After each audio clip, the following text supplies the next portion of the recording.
अवैधरित्या अग्निशस्त्र व काडतूस जवळ बाळगणाऱ्या इसमास केले जेरबंद। खंडणी विरोधी पथक गुन्हे शाखा ठाणे शहर येथील पोहवा शैलेश शिंदे यांना गुप्त बातमीदारामार्फत मिळालेल्या बातमीच्या आधारे शैलेश साळवी वरिष्ठ पोलीस निरीक्षक खंडणी विरोधी पथक गुन्हे शाखा ठाणे शहर यांचे मार्गदर्शनाखाली वरील पोलीस पथकाने काल्हेर ते ठाणे सार्वजनिक रोडवर न्यू कशेळी ब्रिज जवळ ठाणे प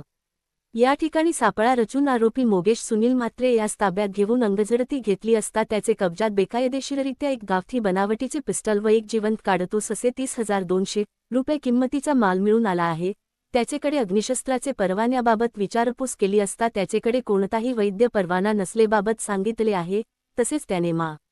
पोलीस सह आयुक्त ठाणे शहर यांचेकडील मनाई आदेश 9/2026 दिनांक 30 एप्रिल 2026 अन्वये दिनांक 5 मे 2026 रोजी 00:01 वाजता ते दिनांक 19 मे 2026 रोजी रात्री 12 वाजता पावेतो मनाई आदेश भंग केल्याने त्याचे विरुद्ध कापूरबावडी पोलीस स्टेशन गुन्हा दाखल करण्यात आला आहे। वर नमूद आरोपी यास सदर गुन्ह्यामध्ये दिनांक 8 मे 2026 रोजी सकाळचे 11:38 वा अटक करण्यात आली असून त्यास मुदतीत मा